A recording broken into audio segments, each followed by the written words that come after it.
Hello, everyone, and welcome to today's interview with the European Activism Incubator. My name is Rachel, and I'm Communications and Fundraising Assistant here. And thank you for joining us today for a very exciting interview as part of our Careers in Change Making series. And today we're going to be speaking about peace building. And I'm very pleased to say that I'm joined by an expert in the field, current Chairwoman for the Board of Directors at Search for Common Ground Europe, Sandra Melone. Hi, Sandra. Hello, Rachel. Hello, everyone. I want to just thank you for being here and thank the European Activism Incubator for all the terrific work you're doing to get all the future change makers into being change makers. Thank you. Thank you so much for joining us today, and I can't wait to hear all about peace building and a career in it. And before we get into the questions and the conversation, I'd just like to say to all our audience, if you have any questions throughout the interview, please leave them in the comments box on YouTube or Facebook or where you're watching, and we'll get to them in the end. So Sandra, you are currently the Chairwoman for the Board of Directors at Search for Common Ground Europe. Can you give us a little insight and overview about Search for Common Ground and its work and its mission? With great pleasure. Search for Common Ground is one of the leading NGOs, non-governmental organizations, working in the field of peace building and conflict transformation. We have been around since 1982, so quite a while. And we have built programmings and teams in approximately 30 countries across the globe, with now approximately 900 full-time staff. Wow.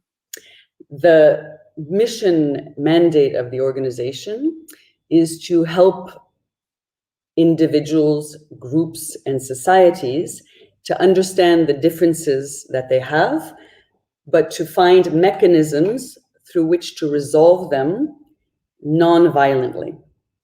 Okay. So there's a whole panoply of methodologies to enable groups and individuals to understand that while conflict is totally normal and a vibrant part of who we are as human beings, we don't have to resort to violence in order to resolve our differences.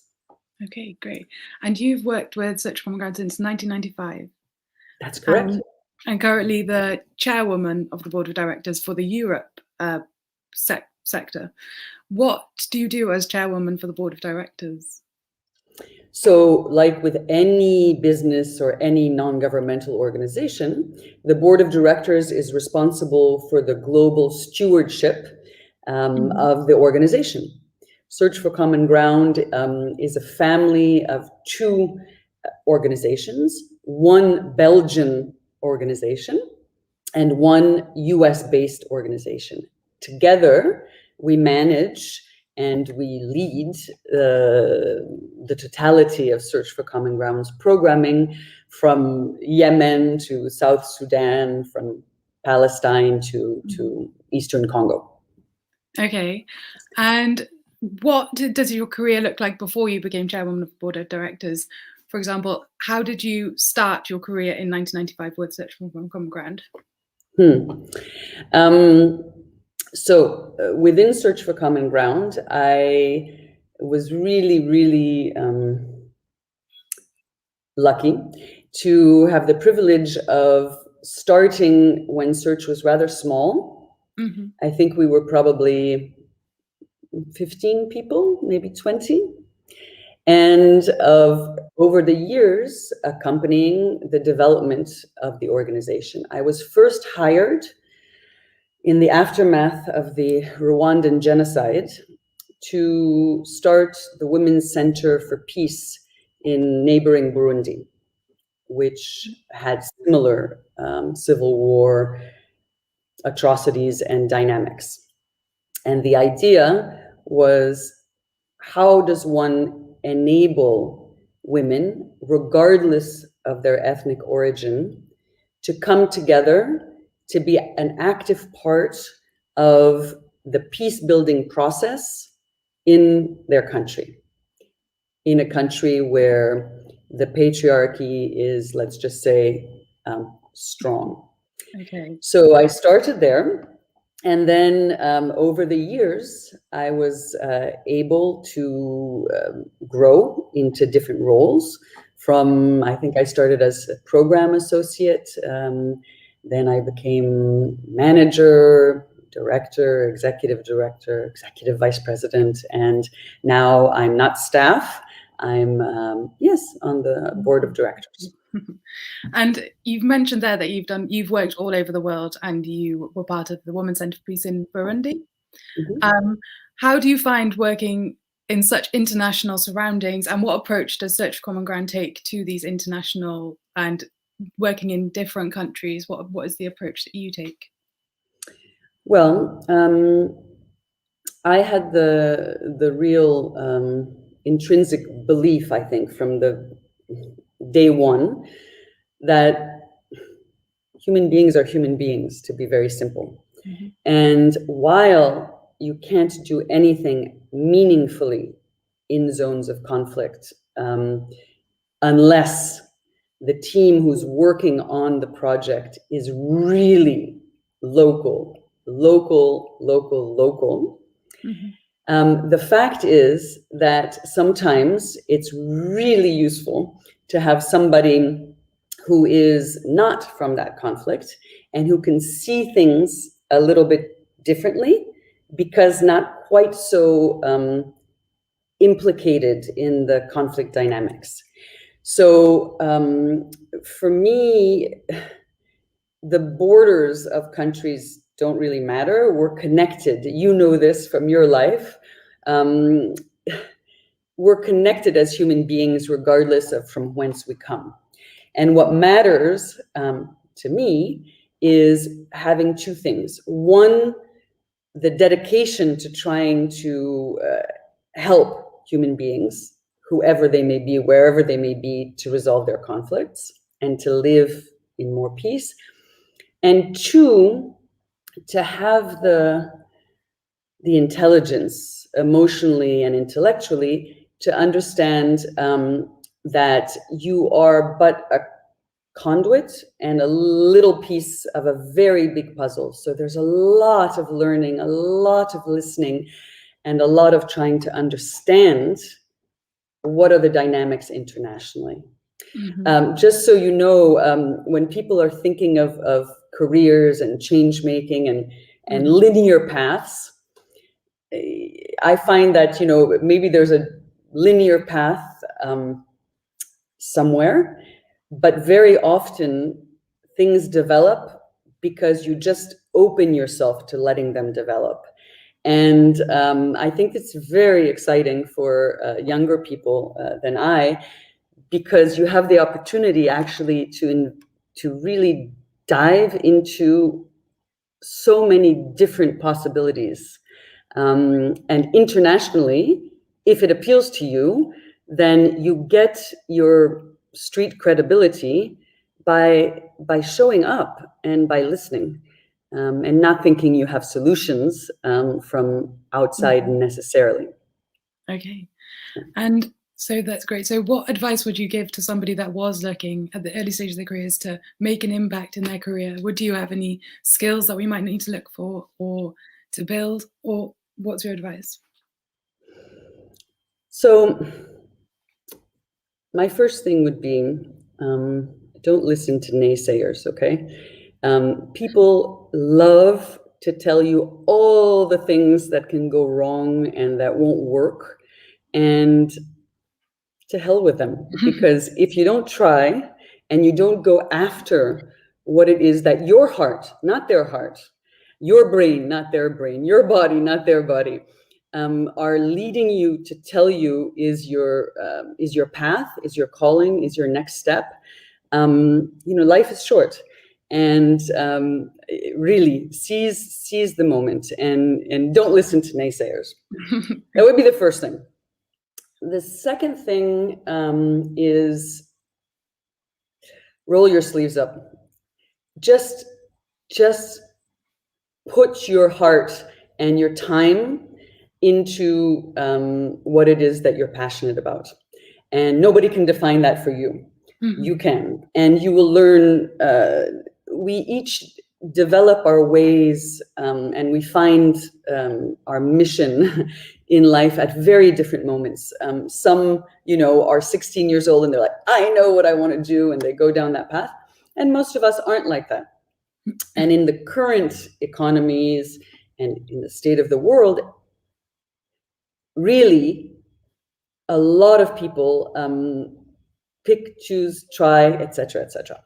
But apart from passion, putting in the time, not letting naysayers get you down, I think it's very, very important to understand that you really have something very special each person does.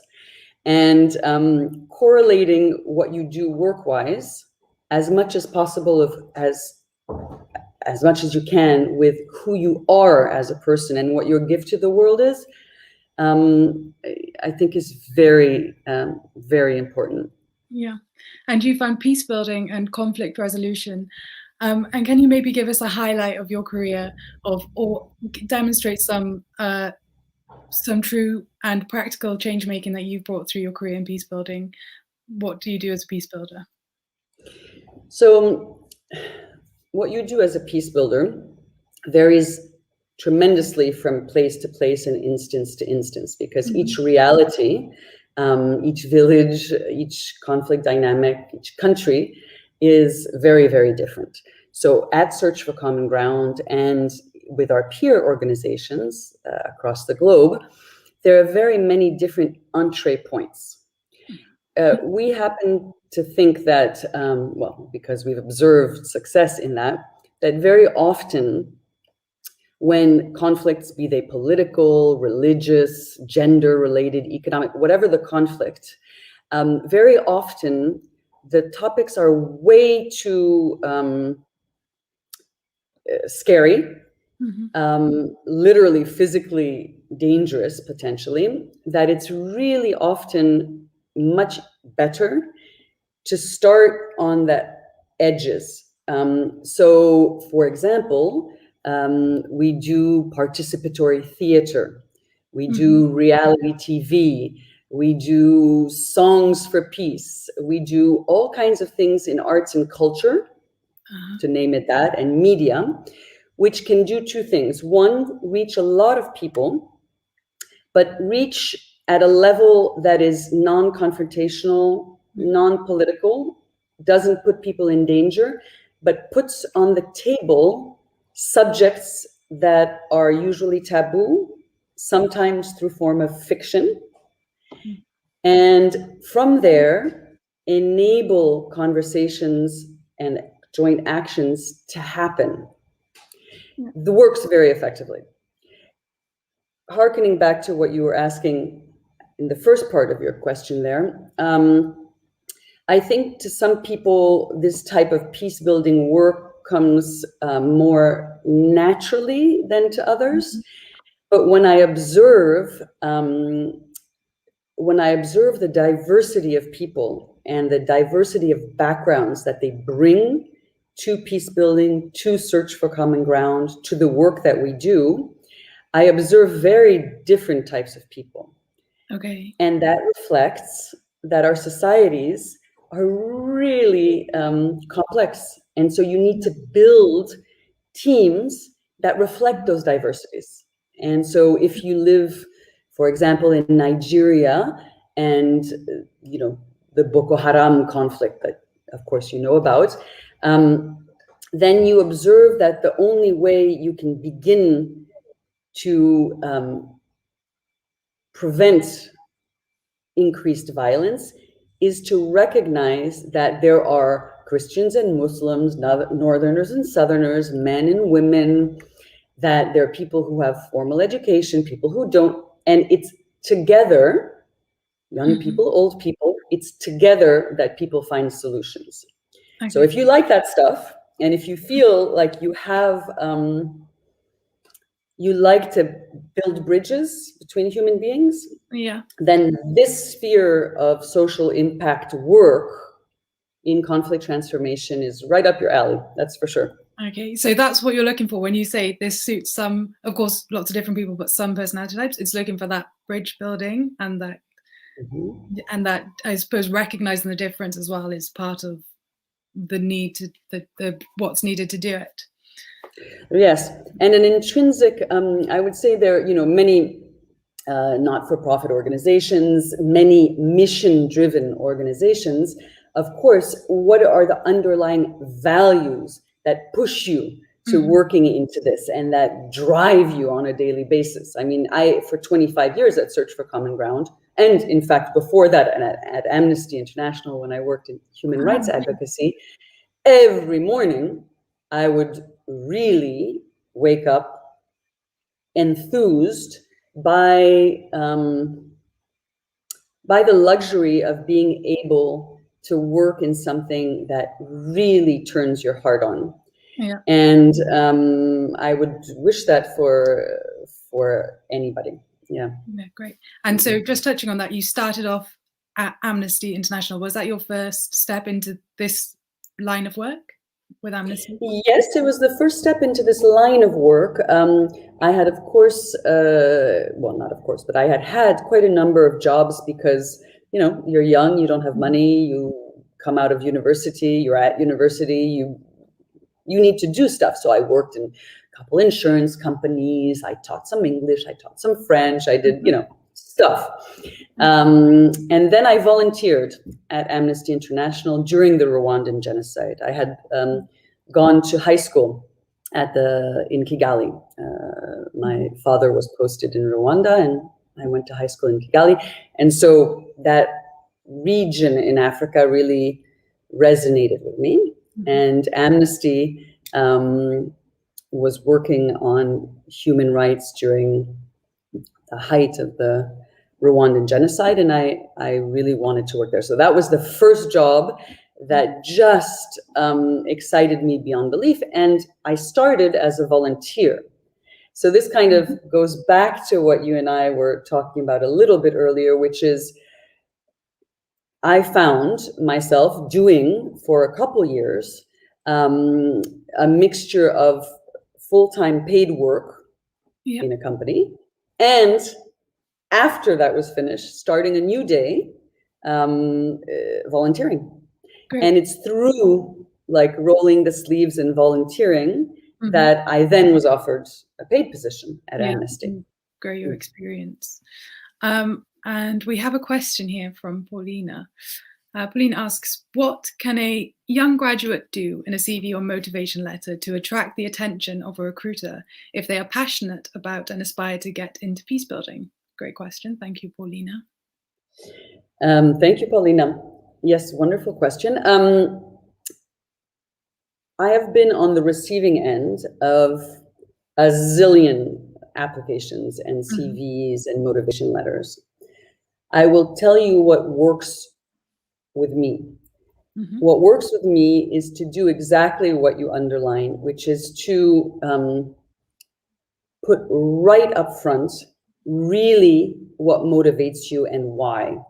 And it has to do with the passion, not just the skills. You're going to correlate and say, and I know how to do X, Y, Z.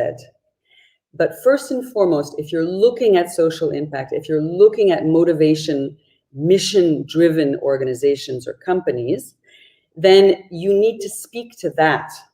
And why is it that Paulina, Rachel, Sandra, whoever, has that kind of dedication to demonstrate that the skills plus that make you different as a candidate?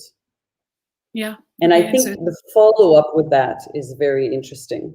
It's not just in the letters there. I've met so many people who are just beginning on the job market who think that if you just send the application, if you just send your CV, then the ball is in the future employer's court, and that's it.